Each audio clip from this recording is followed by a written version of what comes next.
Hello, welcome everyone. Welcome back. You are in the right place. If this is your first time, God has ordered your steps to the right place. The steps of the righteous man are ordered by the Lord.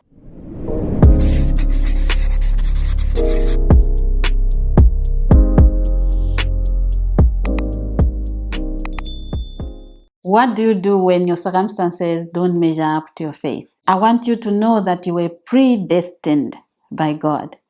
Things that are happening in your life were predestined. I'm not saying that God planned the evil stuff, but the process through it and seeing the grace of God and loving Him even when things don't make sense, even when your life doesn't make sense, continuing in His path. All that is what God uses to take you to the next level. You were predestined. Hallelujah. And I want you to go and read Romans chapter 8, verse 28 to 30. I know you have read this scripture many times, but I want you to come back to this video or this scripture every time circumstances don't measure up to your faith. Many times these things happen, that your faith is so high, you are deep in the Lord, you draw closer to Him, you have been to seminars, conferences, you have done different courses, you have prayed and fasted, but the circumstances, the situation around you doesn't match up to your faith. It's like your faith is so high, you are so strong in the Lord, and things continue to fall apart. These circumstances are pushing you to start measuring up, to start looking at your faith. This is how the enemy works. He pushes you against the wall so that you start to say, this God is not for me.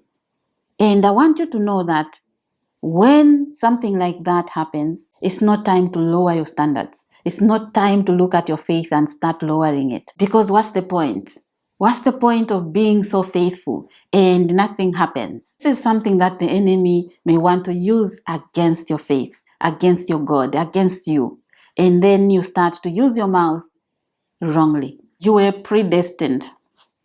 No matter what happens, no matter what is happening now, God's plan for your life is in place. When you understand what this scripture means, you will laugh at those who belittle you, who will laugh at you because of where you are in life, because you know where you are going. Knowing your destination, knowing where you are going will help you enjoy the process, will help you through life, and this scripture becomes alive. What this scripture is saying is that there's the beginning and there's the end, and in the middle, things happen. God has a plan and there's a process, and the end result is determined by God. And that end result is a good plan, an expected end. So what happens in the middle here? He works out everything for your good because of that purpose He has for you, because of the plan He has for you. And most of the time, circumstances don't measure up to your faith. When that happens, if this is what is happening in your life, you have to tell the enemy that everything about you is lined up according to the plan of God for your life. There's a plan and a purpose for your life, and because of that purpose, God works out everything for your good. Imagine a man divorcing this woman, thinking that if it's not me in your life, you are finished, you are nothing. They go ahead and leave this woman, not knowing that they are opening this woman up to something great. Do you know that many Christian marriages were not planned by God, were not matched by God, were not ordained by God? And it's only because of His grace. If they had to pray today, if they had to go back and seek the Lord, I mean going back to when they were not married yet, and a woman starts to pray, a man starts to pray and seek the Lord and say, Lord, before I marry, I want to know if this woman or if this man is meant for me. Most marriages were not going to be together. We thank God every day for His grace, that He carries us through, even when we've missed it, even when we've done wrong things and made wrong choices. God takes that mess and turns it around for our good because of the good plans He has. He can have a good plan with that man who is not a believer. I'm not giving you permission to marry someone who is not a believer. But if you have missed it, God is able to restore. God is able to make a way. And you shouldn't measure up to circumstances just because you have to level up, just because there's doubt inside of you, because of what has been happening. And these circumstances have been so bad all the time, and then you lower your faith. You lower your standards. You want to measure up to the circumstance. What you should be doing is to wrestle in prayer, is to ask the Lord, Father, help me. Change this situation so that it matches what I believe, what I confess, what I proclaim. This is how you go about it, and not lowering your standards and start to be discouraged just because it didn't happen last time. Now I've seen it so many times and I don't know if I'm even doing the right thing. Do not let circumstances dictate how you should believe God. Do not let that situation dictate where you are going. If you believe that God is taking you to a place of restoration, a place of glory, He has laid a table before you in the presence of your enemies, and He has a good plan for you, you will live your life even in the middle of this storm, in the middle of this circumstance, in the middle of this shame, present shame right now, with so much grace, with so much motivation and courage to say, I see where I'm going. I see what God has for me. I want to get there. No matter what, I'm going to get there because the grace of God is upon my life. God is for me. And if He's for me, He has good plans. And no power anywhere can stop the plan of God. When circumstances don't match your faith, don't lower your standards. Don't try to match the situation and then you soak yourself in doubt. Because what's the point? Because I don't want to be rejected. I don't want to look like I'm so extreme and I pray so much and nothing happens. So it's better that I don't pray, so that when people see that nothing is happening in my life, they'll be like, okay, she doesn't pray much. This is what the enemy can use to bring you down. And that's not the plan of God. So you don't lower your faith to match your circumstance. Hike your faith, lift it higher, raise it up so that the circumstance, that situation can go down, so that your faith can push the situation down until it's burnt to ashes. And then the Lord takes all those ashes and gives you beauty. Instead of ashes, He gives you beauty. Hallelujah. He beautifies your life on every angle. In the scripture, I've told you to read Romans 8, verse 28 to 30. It's a very well-known scripture. I'm sure you are able to even recite it without looking in the Bible. It talks about, for those God foreknew, He also predestined. Those He predestined, He also called. Those He called, He justified. Those He justified, He glorified. Hallelujah. So the end is glory for you. God is taking you to a glorious place. And why? Because He knew you. He knew exactly who He was creating. He took time to create you. He predestined your life. He predestined everything in the middle. That's why you see that someone wants to abort a child and nothing happens.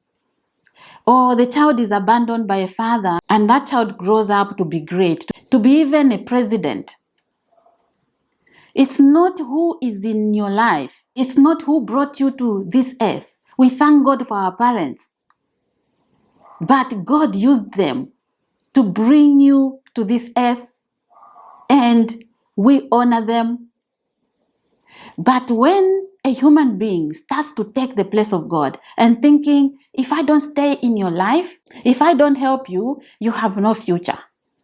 Nothing will happen if I don't help you. He predestined your life.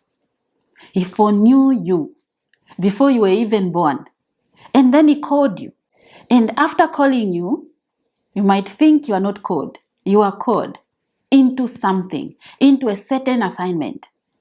You have to fulfill that. And many times Christians don't ask the Lord what they are here for. What is the plan you have for me? It's only a house, a car, money, a husband, a good family, forgetting that there's something called purpose. You can have all that.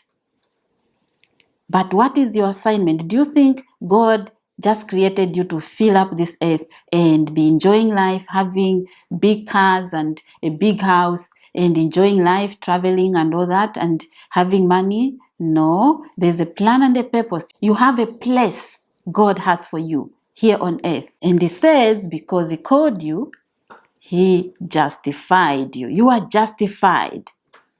You are justified no matter what you think about yourself. You are justified. After justifying you, He glorifies. The end is glory. There are some doors that may not open immediately. You may pray and pray, and they don't just flip open just like that. Like I shared in the previous video, that God chooses to give you a miracle instantly or chooses to bring healing.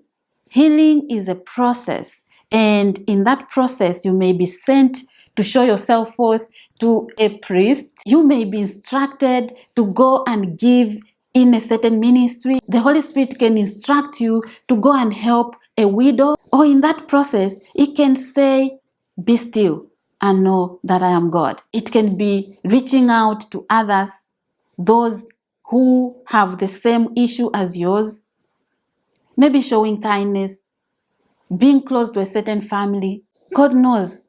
And that's why we pray. And as we pray, He instructs you what to do. It's a process. And He doesn't leave anything untouched. He will heal your emotions because He knows that since you were born, you have gone through so much and there's a lot of baggage. He wants to remove that spirit of rejection from your life. He wants to take away every self-pity, low self-esteem, so that you can go before Him and receive.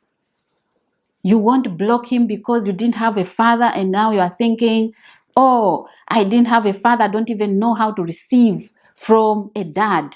And you treat God the same. Like this faraway God, very far away Father, who doesn't care. He wants to heal you from all that. This is a good Father we are talking about. And in that process, you have to be patient. And while others are getting miracles, you might be in this season of healing. And you have to respect that. And while you are waiting, it may be very, very tiring, frustrating, discouraging. It can be painful sometimes. And you may cry. But God's grace will be sufficient for you until you are out of that healing process.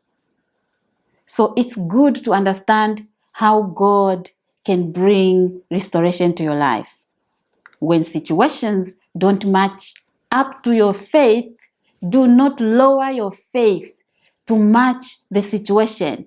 Rather, up your faith so that that situation can subsidize. That situation can come down, leveled.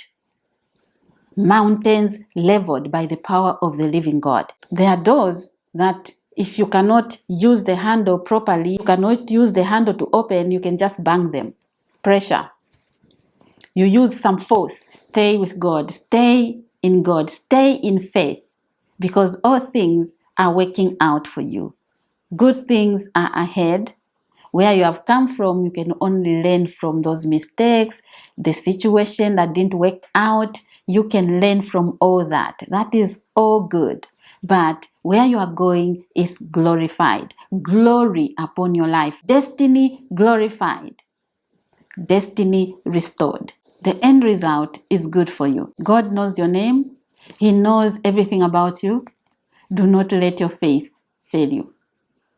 And this is what I wanted to share in this video. I hope you found this helpful. Share your testimonies. Share your stories. If you haven't subscribed yet, take time to do so because you are being part of spreading the gospel of Jesus Christ. We are here to preach the gospel and you are being part of that. Watch other videos that I recommend at the end of this video. Stay blessed and I'll see you in the next one. Bye for now.